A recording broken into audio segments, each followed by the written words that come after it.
Êxodo capítulo 2, versos 1 a 10.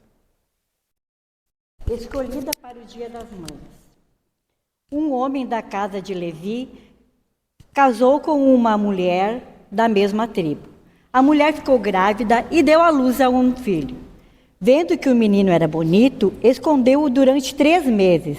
Não podendo, porém, escondê-lo por mais tempo, pegou um cesto de junco, tapou os buracos com betume e piche, e pondo nele o menino, largou o cesto no meio dos juncos à beira do rio. A irmã do menino ficou de longe para ver o que ia acontecer com ele. A filha de Faraó desceu para se banhar no rio, e as moças que tinham vindo com ela passeavam pela margem.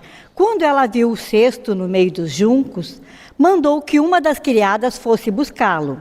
Abrindo o cesto, viu a criança, e eis que o menino chorava. Ela teve compaixão dele e disse: "Este é o menino dos hebreus." Então a irmã do menino perguntou à filha do Faraó: "Quer que eu vá chamar uma das hebreias para que sirva de ama e crie essa criança para a senhora?" A filha de Faraó respondeu: "Vá." A moça foi e chamou a mãe do menino. Então a filha de Faraó disse à mulher: "Leve este menino e amamente-o para mim. Eu darei um salário para você."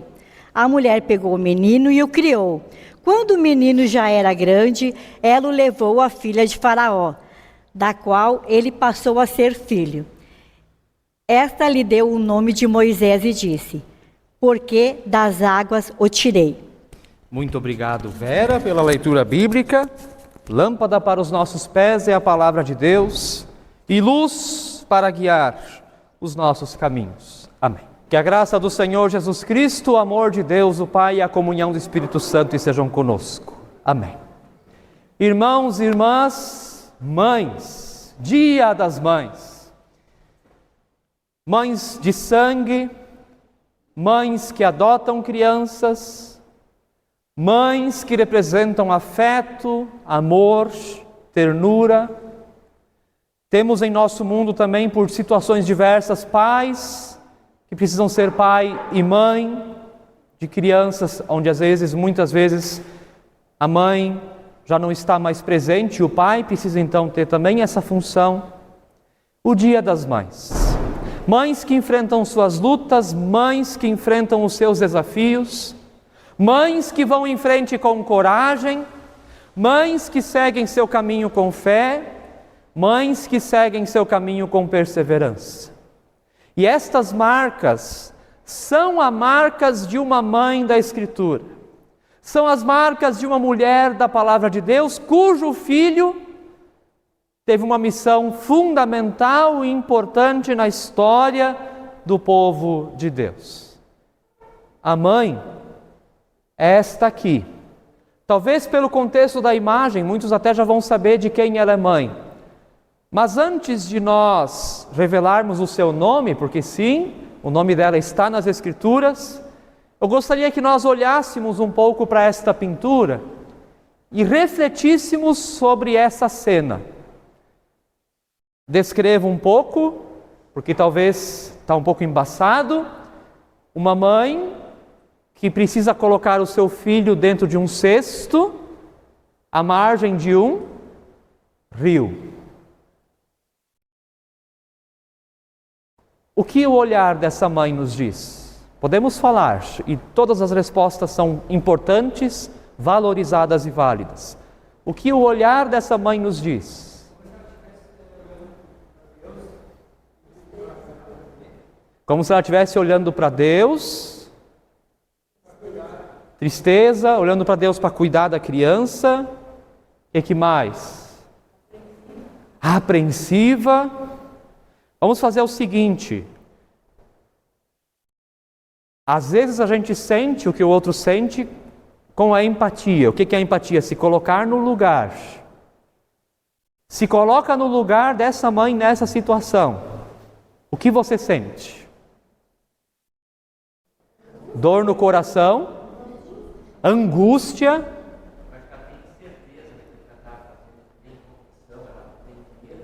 Sim. Sim. Sim. É uma situação de reverberando para quem está em casa, né? O irmão Gerson falou, preocupação quanto ao futuro, um olhar ao mesmo tempo de certeza, mas entregando essa criança ao destino do rio, né? O que vai acontecer? Bom, o nome desta mãe, Joquebede, esse é o seu nome. Joquebede, que é uma mulher, agora o olhar está mais próximo, né? E também a criança fica mais evidente. Uma mulher corajosa, uma mulher perseverante que viveu e teve um filho num momento muito difícil. Talvez o momento mais difícil da sua história e da história do seu povo. Joquebede, uma mulher hebreia escravizada no Egito. Vamos olhar a vida dela por partes. Primeira coisa, é uma mulher hebreia, é do povo de Deus, é dos hebreus, mas ela vive uma situação de escravidão. Eu não vou ler todo o texto porque ele é grande, mas resumir o que aconteceu. O povo de Deus estava lá no Egito e o povo de Deus se multiplicou demais. Nasceram muitas crianças. E eles se tornaram um povo tão numeroso que o faraó que é o rei do Egito, pensou assim: se eles continuarem se multiplicando desse jeito, daqui a pouco eles vão dominar a gente. Aí sabe o que o faraó determinou? Todas as crianças que nascessem meninos deveriam ser assassinadas, para fazer um controle populacional. As meninas podiam sobreviver, mas quando nascia menino, precisava ser morto. Naquela época, obviamente, mas talvez nós não nos damos conta disso, não tinha ultrassom. Imagina o alívio de uma mãe quando nascia uma menina. Imagina a angústia de uma mãe quando nascia um menino.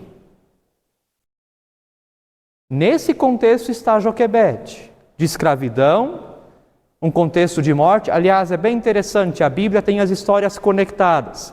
Essa mulher está no Egito e tem um rei, que é o faraó, que mata crianças. Pois é, quando Jesus nasceu, o que Herodes fez?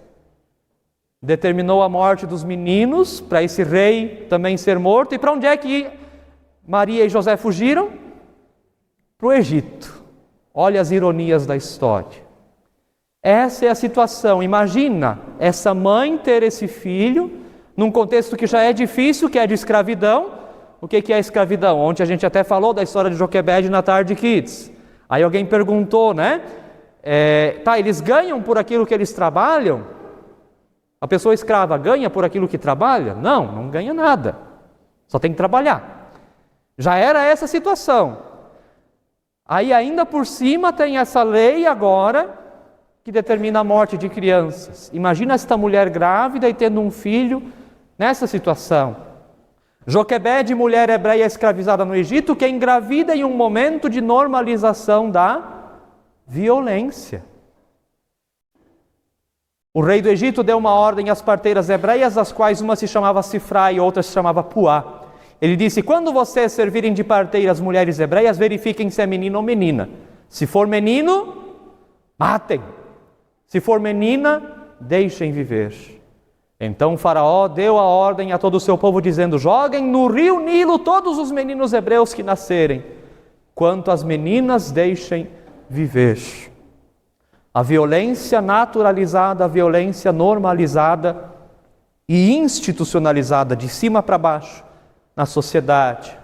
Mulher hebreia escravizada no Egito, que engravida em um momento de normalização da violência, mas uma mulher resiliente. Agora imagine a situação dessa mãe. Ela esteve grávida, nasceu, é um menino, e agora? O que a gente faz? Eu fico imaginando, a Bíblia não descreve isso, mas eu fico imaginando os diálogos de Joquebede com o seu esposo, que era o Amrão. E agora? O que a gente vai fazer? A mulher ficou grávida e deu à luz um filho, vendo que o menino era bonito, escondeu-o durante 3 meses. Imagina você, mãe, e o pai também, porque o Amrão estava junto, Escondeu uma criança recém-nascida por 3 meses. Criança chora, criança tem que trocar a fralda, criança precisa de amamentação. Eu fico pensando, o que essa mãe fazia quando Moisés, que é o filho, já estou revelando, quando Moisés chorava? Como é que ela fazia para ninguém descobrir que ela tinha um neném na casa dela? Não sei como é que ela fez. O que eu sei é que durante 3 meses ela conseguiu. Só que chegou um momento em que não dava mais. A criança foi crescendo, foi se desenvolvendo. Como é que ela ia fazer? Como é que eles iam fazer para esconder essa criança por mais tempo? Joquebede, mulher hebreia escravizada no Egito, que engravida em um momento de normalização da violência, mulher resiliente, mais uma característica, corajosa e esperançosa. A Joquebede, sim, tem aquele olhar de apreensão, de dúvida, de angústia talvez também, né? Mas ao mesmo tempo ela tem coragem. Porque a atitude que essa mulher, que essa mãe teve, foi uma atitude corajosa. Não podendo, porém, escondê-lo por mais tempo, pegou um cesto de junco, tapou os buracos com betume e piche. Betume e piche é tipo uma terra que você faz para virar um barquinho mesmo. E pondo nele o menino, largou o cesto no meio dos juncos à beira do rio. A irmã do menino ficou de longe para ver o que ia acontecer com ele. Olha que interessante. Ela, na sua esperança, na sua coragem, ela entrega o menino a um rio, orando que Deus ajude. Mas ela não deixou a criança desamparada. Tinha alguém de longe para ver o que ia acontecer com ele. Ela não largou lá no rio Nilo e disse, agora vai. Ficaram espiando, ficaram olhando, talvez porque já tinham a intenção. Mais à frente do rio estava acontecendo uma situação que nós já vamos ver qual é. Quem sabe elas já estavam vendo, agora é a hora, porque vai chegar bem lá onde a gente quer. Não foi assim aleatoriamente.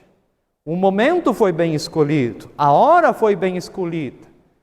E o que aconteceu então na sequência? A filha de Baraó desceu para se banhar no rio, e as moças que tinham vindo com ela passeavam pela margem. Quando ela viu o cesto no meio dos juncos, mandou que uma das criadas fosse buscá-lo. Abrindo o cesto, viu a criança, e eis que o menino chorava. Ela teve compaixão dele e disse, este é um menino dos hebreus. Quem sabe a Joquebede, a irmã dela, já estavam vendo, elas estão indo lá tomar banho, agora é a hora porque eles vão poder cuidar. Talvez já conheciam que a filha do faraó não era tão má quanto o próprio faraó. Uma situação planejada para que o melhor acontecesse. Essa mulher foi consolada, esta mãe foi consolada. Então a irmã do menino perguntou à filha de Faraó, quer que eu vá chamar uma das hebreias para que sirva de ama e crie esta criança para a senhora? A filha de Faraó respondeu, vá. A moça foi e chamou a mãe do menino.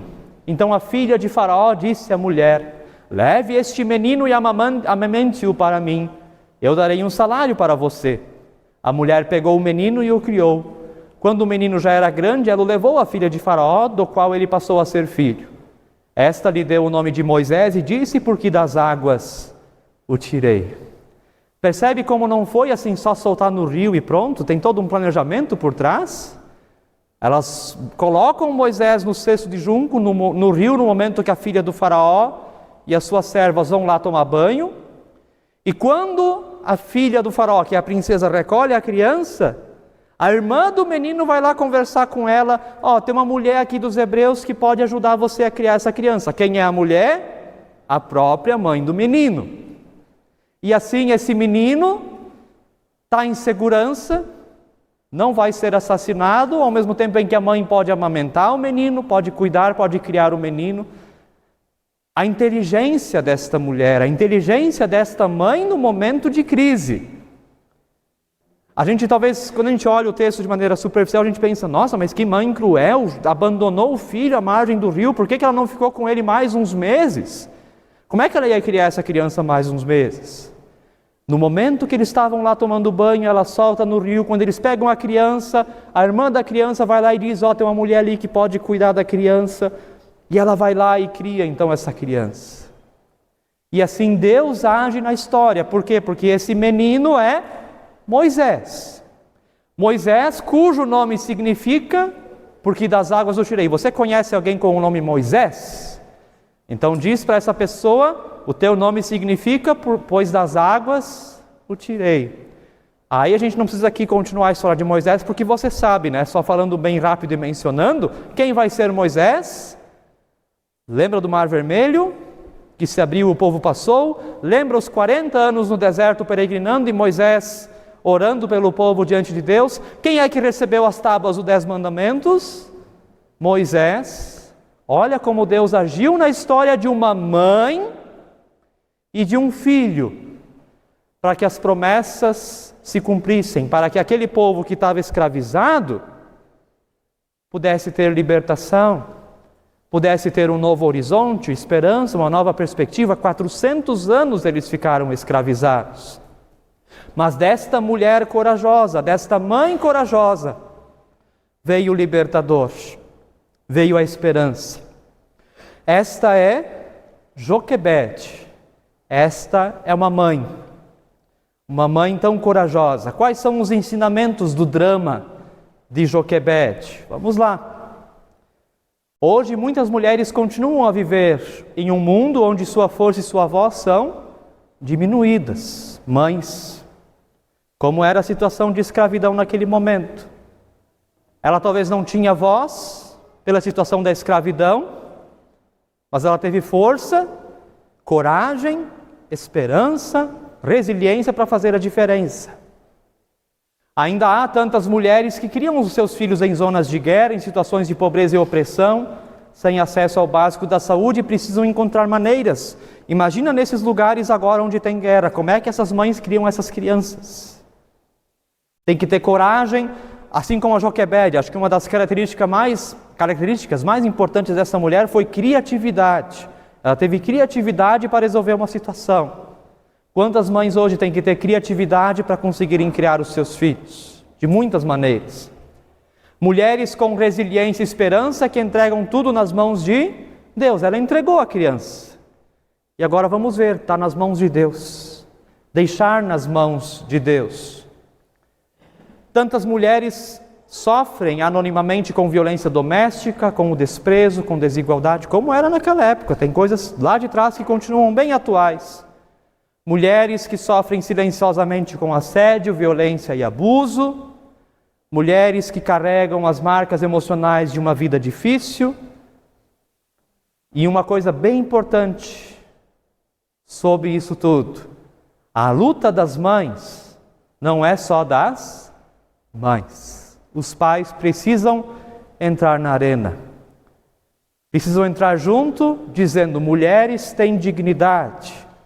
Mulheres são iguais aos homens, têm os mesmos direitos, não a violência.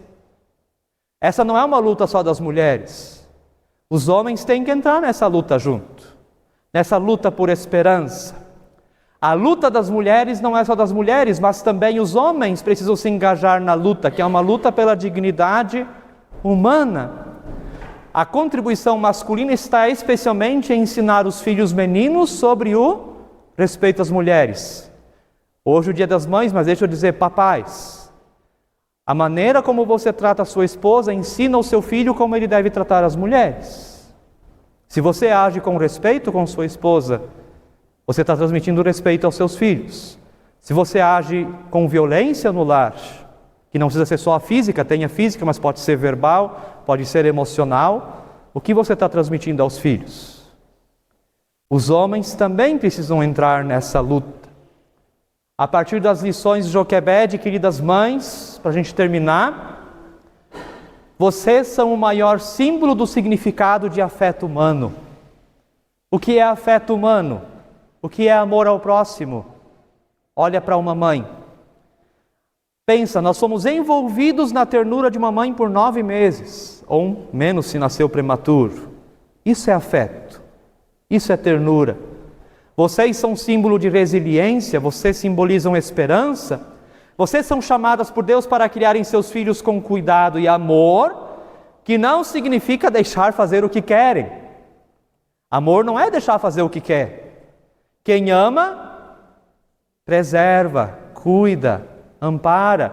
Sabe que o caminho pode ser de perigo. Se o caminho é de perigo, você não quer que seu filho se machuque.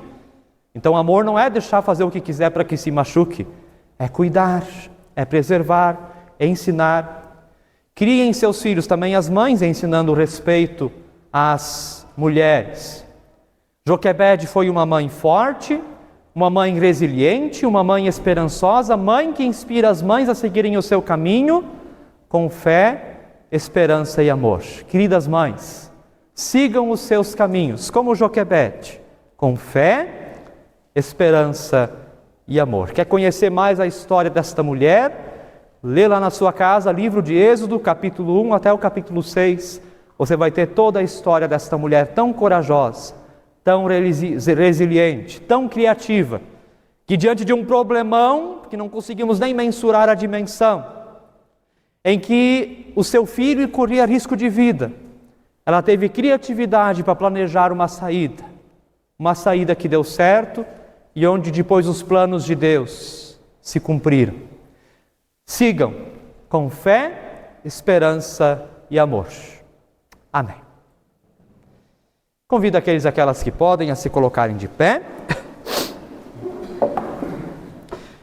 e a nós confessarmos a nossa fé com as palavras do credo apostólico, dizendo: creio em Deus Pai Todo-Poderoso, Criador do céu e da terra, e em Jesus Cristo, seu Filho unigênito, nosso Senhor, o qual foi concebido pelo Espírito Santo. Nasceu da Virgem Maria, padeceu sob poder de Pôncio Pilatos, foi crucificado, morto e sepultado, desceu ao mundo dos mortos, ressuscitou no terceiro dia, subiu aos céus e está sentado à direita de Deus Pai Todo-Poderoso, de onde virá para julgar os vivos e os mortos. Creio no Espírito Santo, na Santa Igreja Cristã, a comunhão dos santos, na remissão dos pecados, na ressurreição do corpo e na vida eterna.